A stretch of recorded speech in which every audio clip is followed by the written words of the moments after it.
Welcome to our presentation. Today we'll walk you through our work on data labeling using a rule-based voting ensemble, fuzzy sets, and fuzzy clustering.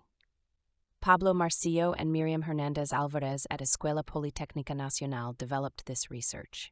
Here's the structure of today's presentation. We'll begin by discussing the problem of data labeling in supervised learning.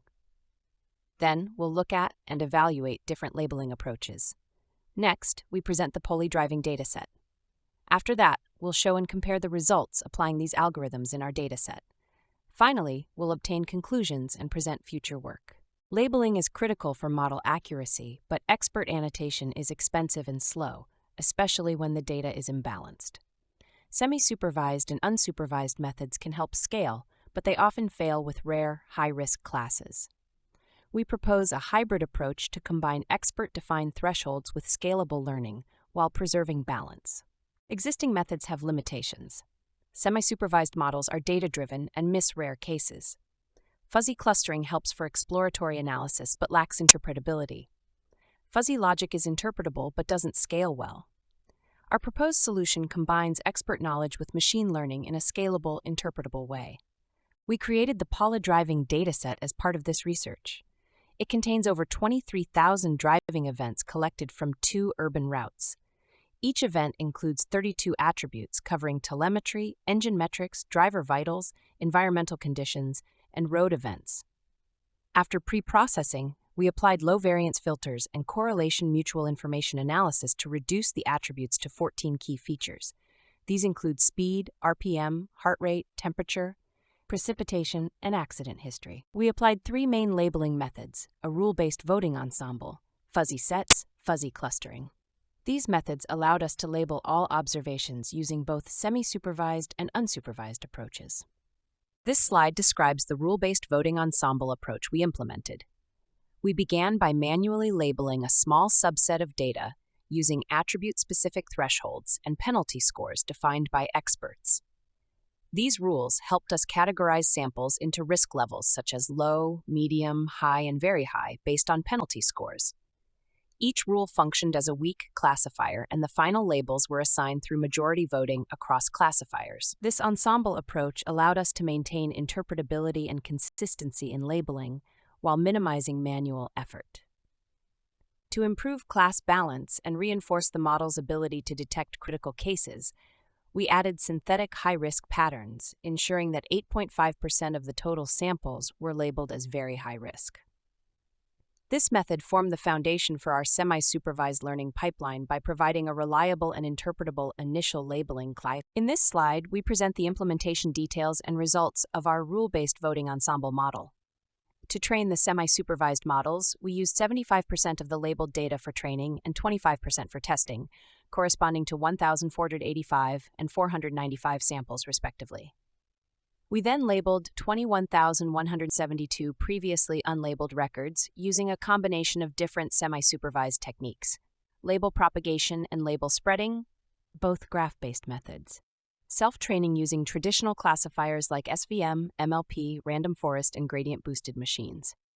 As shown in the table, MLP and random forest achieve the highest individual accuracies, around 0.84 and 0.83 respectively. However, the final voting ensemble, which aggregates predictions from all 6 classifiers, achieved a solid accuracy of 0.82. This ensemble approach allowed us to combine the strengths of each model and ensure more robust and consistent labeling across the full dataset. Fuzzy sets, we labeled the entire dataset using fuzzy sets with 14 linguistic variables and 60 fuzzy terms. Triangular membership functions were used. A fuzzy inference system calculated penalty values which were mapped to risk levels. Risk level is assigned based on threshold ranges: low, medium, high, very high. Fuzzy clustering. This slide shows the results of applying fuzzy C-means clustering with different fuzziness values from 2 to 5.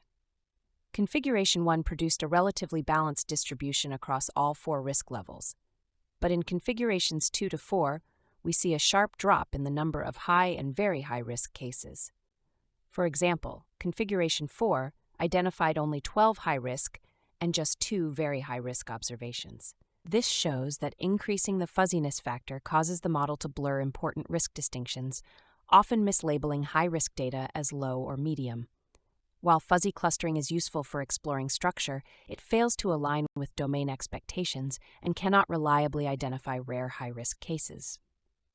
This slide shows 3D scatter plots of the labeled data using fuzzy C-means clustering with different fuzziness values. As fuzziness increases from 2 to 5, we can see how the separation between classes becomes less distinct. The clusters become more diffuse, especially in the high and very high-risk categories. In particular, fuzzy values of 4 and 5 result in very soft boundaries, causing significant overlap and misclassification. This visual confirms what we saw in the previous slide. Higher fuzziness levels blur class distinctions and fail to capture rare, high-risk patterns accurately. These inconsistencies highlighted the method's lack of reliability in safety-critical domains. This slide compares how each labeling method distributed risk levels across the dataset.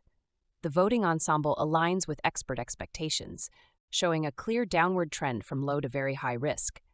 Fuzzy sets follow a similar pattern but with fewer high and very high risk cases. In contrast, fuzzy clustering results are inconsistent.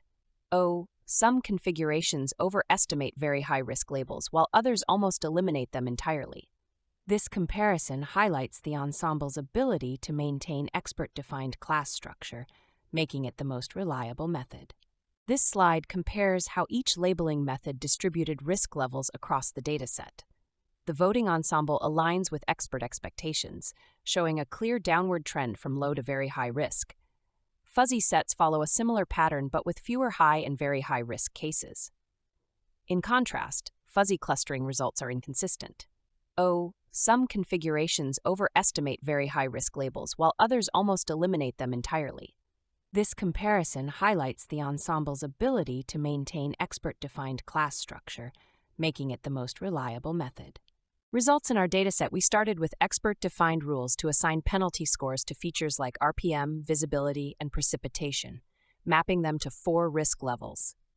These rules were combined with a semi-supervised voting ensemble, which included label propagation, label spreading, and self-training with SVM, MLP, random forest, and gradient boosting. This pipeline labeled over 21,000 samples, injected additional high-risk cases, and used SMOTE to balance all 4 classes. The ensemble achieved 82% accuracy, aligned with expert distribution, and remained robust and auditable. By contrast, fuzzy C-means peaked at only 73%, often misclassifying high-risk cases. Fuzzy sets offered more flexibility but made it harder to define sharp threshold boundaries. Our rule-based ensemble framework provided accurate, interpretable, and auditable labels. We integrated it into a real-time risk prediction system, achieving high performance with fast models. Future work includes incorporating active learning and exploring graph-based semi-supervised methods. Thank you.